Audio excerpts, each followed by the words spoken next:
அன்னவயர் புதுவை ஆண்டாலரங்கிற்கு பண்ணு திருப்பாவை பல்பதியும் இன்னிசையால் பாடிக் கொடுத்தால் நற்பாமாலை பூமாலை சூடிக் கொடுத்தானை சொல்லு சூடிக் கொடுத்த சுடற்கொடியே தொல் பாவை பாடி அருளவல்ல பல்வளையாய் நாடி நீ வேங்கடவர்க்கு என்னை விதி ஒன்றையும் மாற்றும் நாங்கடவா வண்ணமே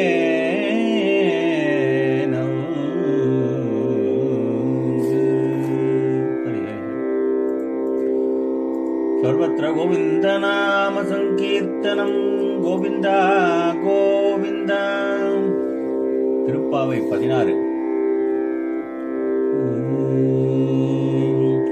நாயகனாய் நின்ற நந்தகோபனுடைய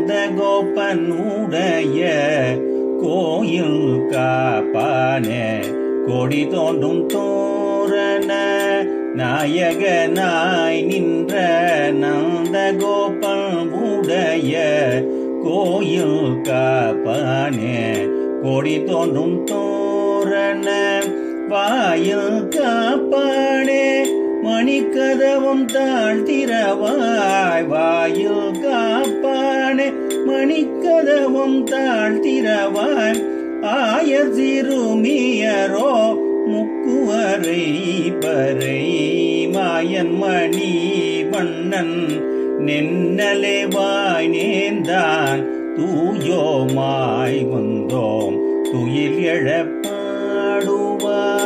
மாயன் மணி வண்ணன் நென்னலே வாய் நேர்ந்தான் தூயோமாய் வந்தோம் துயில் எழப்பாடுவார் வாயால் முன்னம் முன்னம் மாற்றாதே அம்மா வாயால் முன்னம் முன்னம் மாற்றாதே அம்மா நீ நேய நிலை கதவும் நீ கேலோரியம் பாவாய் நேய நிலை கதவும் நீ கேலோரியம் பாவாய்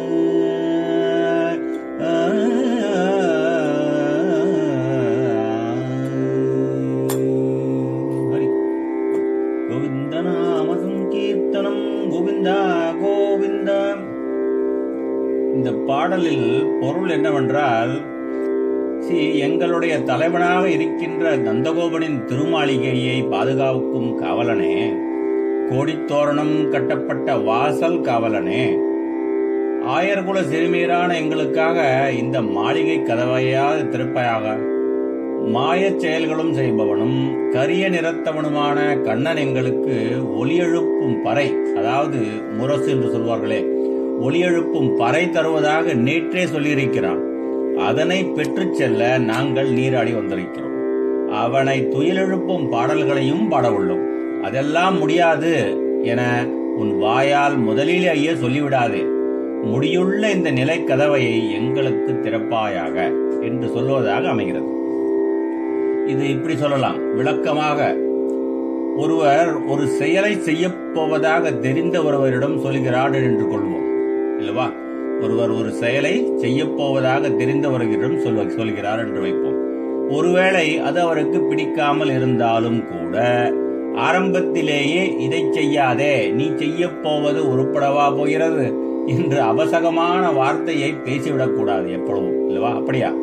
அப்படியா என்று ஆரம்பித்து செய்யும் போதும் இந்த பணியை பற்றி முழுமையாக தெரிந்து கொண்டு அதன் பின் இப்படி செய்தால் நன்றாயிருக்குமே என்று சாந்தமாக அறிவுரை சொல்லலாம். சொற்கள் மனித வாழ்வில் மிக மிக முக்கியமானவை என்று ஆண்டாள் இப்பாடல் மூலம் நமக்கு அறிவுறுத்துகிறாள் இல்லவா? அதுவே இது கரெக்டான விளக்கமாக இருக்க வேண்டும். கோவிந்த நாம சங்கீர்த்தனம் கோவிந்தா கோவிந்தா.